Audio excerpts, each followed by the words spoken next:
I never imagined that a simple family visit could turn my life upside down. I, Carla, 45 years old, have always been an example of a dedicated wife and mother, married to Marcos for 20 years. We raised two wonderful daughters, Julia, 18, and Beatrice, 16. Our house was the picture of the perfect family, or at least that's what I thought. Of vitality, tall, strong, with a smile that lit up any room. Felipe was my son, older brother who lived in another city. We hadn't seen him for years, and the transformation from the boy I knew to the man who knocked on my door caught me completely off guard, exclaimed Aunt Carla, wrapping me in a tight hug, her body firm against mine, sending a wave of unexpected heat to my spine. Felipe, how you've grown, I responded, moving away a little, trying to ignore the strange sensation that hug had caused. The first days of Felipe's visit were calm. He spent time with his cousins, talking about college and his plans for the future. Marcos was traveling for work, so it was just me and the girls. And Felipe was at home on a warm summer night when everything changed. Before going to bed and checking if everything was in order was never a problem, as the girls were used to it, and Marcos was rarely home at that time. I was in the kitchen drinking a glass of water when I heard a noise behind me and turned around. I saw Felipe standing in the hallway door, his eyes roaming my body in a way that made me blush instantly. "Sorry, Auntie," he murmured, his voice huskier than usual. "I just came to get a glass of water." Under the kitchen light, I crossed my arms over the light cabinet. "Felipe, feel at home," he approached, and the small space in the kitchen seemed to shrink even more. I could feel the heat emanating from her body, hear her slightly accelerated breathing. "Aunt Carla," Felipe began, his low and intense voice, "you are so beautiful." Before I could react, his lips were on mine. The kiss was intense and passionate, unlike anything I had experienced before. For a moment, I got lost in the sensation of my body responding in a way that scared and excited me at the same time. Then the reality of what we were doing hit me like a lightning bolt. My voice trembled. Philip took a step back, his eyes were empty. "I hope to know that you felt it too, Auntie. We can't deny it." I left the house hurriedly. My heart was beating so hard I thought it would explode. What was happening in my bed? I couldn't stand the feeling of Felipe's lips on mine because of the love of his body that I knew. It was wrong, it was forbidden, but a part of me wanted it. But the days that followed were torture. As soon as I passed Felipe through the house, the tension between us was palpable. I tried to avoid it, busying myself with the girls and friends, household chores, but it was impossible to ignore his presence.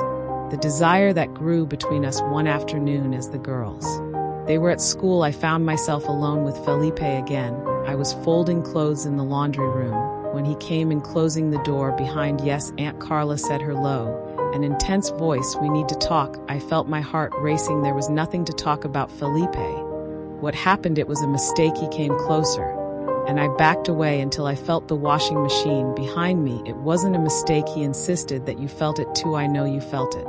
His eyes were fixed on mine, filled with a mix of desire and vulnerability that completely disarmed me before I could to respond. His lips found mine again. This time I had no strength to resist the kiss. It was passionate, urgent, years of repressed desire, exploding in a moment of pure madness. My hands found his muscular chest as he explored my body with an urgency that left me breathless. "This is crazy," you murmur. "I know, Felipe," he replied, his hands sliding down my back. "But I can't stay away from you at that moment. All reason, all morality, I knew, seemed to melt away. We made love right there.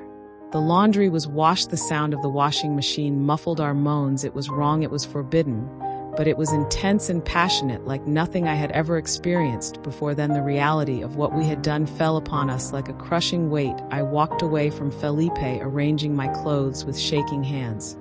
"This can't happen again," I said, my voice breaking. Felipe nodded, but his eyes told a different story. "I know, Aunt, but I don't know if I can promise." The days that followed were a roller coaster of emotions. We tried to keep up appearances in front of the girls, but every moment alone was filled with sexual tension and guilt. We found ways to be alone, a stolen moment in the backyard, an accidental encounter in the hallway late at night. Every time we were together, ever vanquished desire. The situation became even more complicated when Marcos called saying he would be back earlier than expected. The guilt he felt intensified, mixed with a paralyzing fear of being discovered on the eve of Marcos and Felipe's return. We met in the backyard after everyone had gone to sleep.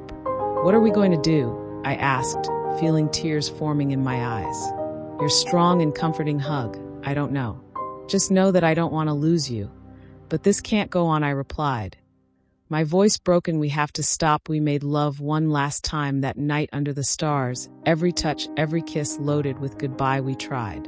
Memorize every detail, every sensation, knowing that it would be the last time. The next morning the environment was heavy. Felipe announced that he would return to his city early, citing an emergency at the university. The girls were disappointed, but I felt a mix of relief and pain. When it was time for Felipe to leave, we hugged briefly in front of the girls. "Thank you for everything, Tia." His voice was heavy with hidden meanings. "Take care, Felipe." I responded, feeling my heart break. I watched Felipe's car drive away, taking with it a part of me that I didn't even know existed. Before my wedding, my family, my identity, everything had been shaken by this forbidden passion. Marcos arrived that night tired, but happy to be home. As he hugged me, I felt a pang of guilt so strong that it almost drowned me. "Is everything okay, dear?" he asked, noticing my expression. I forced a smile. "Of course, I'm just tired."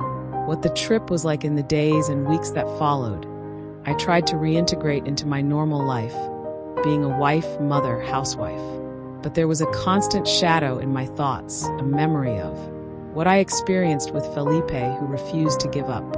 Disappearing family gatherings, they became a challenge. Every time I saw Felipe, my heart raced. We exchanged looks full of meaning, brief moments of contact that seemed to burn my skin. It was a sweet torture, a constant reminder of what we had experienced and what we would never do again. We could have months ago. I tried to convince myself that what happened with Felipe was just temporary madness, a moment of weakness. I dedicated myself more to my marriage. I tried to be the perfect wife. I always went, but on silent nights when everyone was sleeping, I found myself remembering those intense moments, Felipe's touch, his passionate kisses, the way he made me feel alive and desired in a way that I hadn't experienced in a long time. A year after the incident, the invitation to Felipe's wedding, my heart sank as I read the elegant card.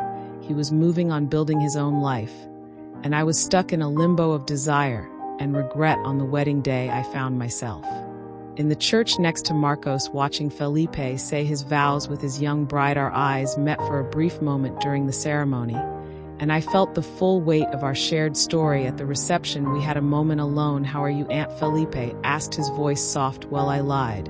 And you were happy?" He smiled, but there was a shadow in his eyes. "I'm trying to be. But I'll never forget what we experienced." We were silent for a moment, the weight of everything we couldn't say floating between. "Do we think this will happen one day?" I asked finally, my voice barely above a whisper. "Philip, I don't know. Or maybe we have to learn to live with it." What we experienced impacted us in a way we never had before. We were able to completely erase it. We returned to the party, each going our own way, carrying our secret like an invisible weight. We laughed and celebrated, oblivious to the whirlwind of emotions happening inside us. Today, years after that intense summer, I look back and think about how those moments changed my life forever. The guilt is still there, as is the regret for the lies and the risk we took. But there is also a part of me that refuses to repent completely. What I experienced with Felipe taught me about the intensity of desire, the complexity of love, and the limits that society and morality impose on our emotions. It was wrong, it was dangerous, but it was also the deepest and deeper experience, transforming my life. Sometimes when I'm alone, I allow myself to relive those moments in my mind. The touch of your hands, the warmth of your kisses, the connection we feel is a bittersweet memory, a secret that I will carry forever. Felipe and I never speak openly about what happened is a closed chapter in our lives. a shared secret that unites us and separates us at the same time. But sometimes when our eyes meet at a family gathering, I see in them the reflection of that passion that one day shared us. Consumed, I know that what we did was wrong in the eyes of society and morals. I know that we run the risk of destroying our family. But I also know that for a brief moment I experienced a love and a passion that many spend their entire lives without knowing. And so on. Perhaps in the end, this is the greatest lesson I have learned, that love in all its forms is a powerful and unpredictable force that sometimes takes us to places we never imagined, makes us question everything we thought we knew about ourselves. As I continue my life to be wife and mother, I carry with me the memories of that intense period. A constant reminder that life is complex, that love doesn't always follow rules, and that sometimes the greatest act of love is knowing when to let go. And so on. With the weight of that secret and richness of this experience, I continue on my path, a woman marked by a forbidden passion, but determined to live each day fully, taking with me the lessons of love, desire, and sacrifice that I learned in that unforgettable summer with my nephew. Life follows the seasons. They change, and I'm still here, keeping a secret that changed everything, but also taught me the true meaning of love, sacrifice, and forgiveness, not only for others, but mainly for myself. I look at my family, my husband, my daughters, and I feel one mix of deep love and persistent guilt. They have no idea of the secret I keep, of the internal battle I fight every day. Sometimes I wonder if I will ever be able to forgive myself completely, if I will ever be able to look at Felipe without feeling that pang of desire. And I regret it, but then I remember that we are imperfect and complex humans, that love and desire don't always follow the rules that society imposes, that sometimes our most controversial actions are the ones that teach us the most about ourselves. And that's how I continue to live my family, being the best person I can be. I carry with me the memory of that summer like a secret treasure, a part of me that no one else knows is my burden, my blessing, my life lesson, because in the end, that's what life is, a series of choices, of moments that define us, with secrets that shape us. And I choose to live fully with all the contradictions and complexities that implies, because that is what makes me human, what makes me who I am.